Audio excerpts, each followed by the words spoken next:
ইয়াতে আমাৰ আজি ভাৰতীয় জনতা পাৰ্টি ওদালগুৰি জিলা সমিতিৰ কাৰ্যালয় হৰিচিঙা মণ্ডলৰ উদ্যোগত যোগদান কাৰ্যসূচী অনুষ্ঠিত হয়। তাতে আমাৰ নিখিল ৰাভা ছাত্ৰ সন্থা অগ্ৰণী নেতা প্ৰমুখ্যে আৰু যিখিনি ৰাজনৈতিক দল আছে, বিশেষ কৰি BPF-ৰ আৰু কিছুসংখ্যক UPPL-ৰো আছে। আৰু তেখেতসকলে আজি এই যোগদান কৰি ভাৰতীয় জনতা পাৰ্টিৰ প্ৰতি আস্থা আৰু বিশ্বাস পোষণ কৰি আগবাঢ়ি আহিছে। আমি তেখেতসকলক উষ্ম আদৰণি জনাইছো। আহি থকা BTC নিৰ্বাচনত যাতে তেখেতসকলে দায়িত্ব সহকাৰে নিষ্ঠা সহকাৰে কাম কৰি যায়, তাৰ কাৰণে আহ্বান জনাইছো। আৰু BTCৰ এই যি পৰিষদীয় নিৰ্বাচন অহা ছেপ্টেম্বৰত অনুষ্ঠিত হ'বলগীয়া গৈ আছে, ভাৰতীয় জনতা পাৰ্টিয়ে পূৰ্ণ শক্তিৰে সাংগঠনিক কাৰ্যক্ৰম অব্যাহত ৰাখি আগবাঢ়ি যাব। আৰু আমি নিশ্চিতভাৱে অহাবাৰ ফলাফল আমি খুব সুন্দৰভাৱে আমি ফলাফল পাম বুলি আশা প্ৰকাশ কৰিছোঁ। ডিষ্ট্ৰিক্টত 10টা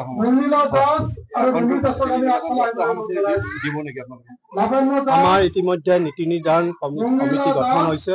প্ৰায় 17জনীয়া এখন BTC নিৰ্বাচন সম্পৰ্কত এখন মাননীয় মুখ্যমন্ত্ৰী ডক্টৰ হিমন্ত বিশ্ব শৰ্মা ডাঙৰীয়া, ৰাজ্যিক সভাপতি দিলীপ শইকীয়া ডাঙৰীয়া প্ৰমুখ্যে জিলাখনৰ 5জন সভাপতি আছে, জিলা সভাপতি আছে আৰু আমাৰ বিভিন্নজন আছে তেনেকুৱা উচ্চ জ্যেষ্ঠ নেতৃবৰ্গ।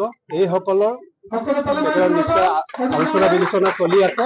এই নীতি নিৰ্ধাৰণ সমিতিয়ে যি সিদ্ধান্ত গ্ৰহণ কৰে আমি মূল পাতি সেই ধৰণে আমি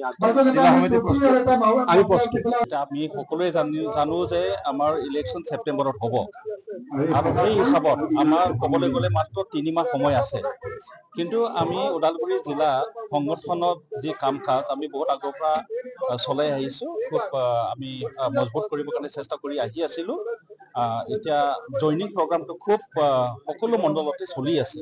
খুব ডাঙৰ ডাঙৰ জইনিং হৈছে। মোলেবাৰী হওক বা 10টা সমষ্টি আছে, 10টা সমষ্টিতো সকলো সমষ্টিত আমাৰ জইনিং প্ৰগ্ৰামটো চলি আছে। আজিও ইয়াত হৰিচিঙা মণ্ডলৰ পৰা ইয়াত জইনিঙৰ কাৰণে আমাৰ জিলা অফিচতে জইনিং প্ৰগ্ৰামটো হৈছে।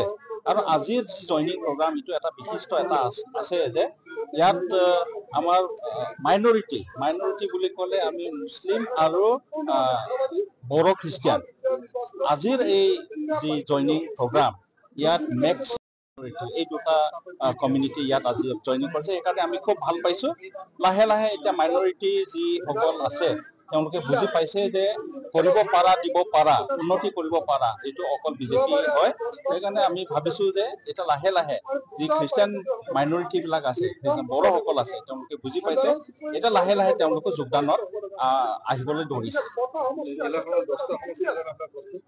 10টাৰ কাৰণে আমাৰ বহুত আগৰ পৰাই প্ৰস্তুত।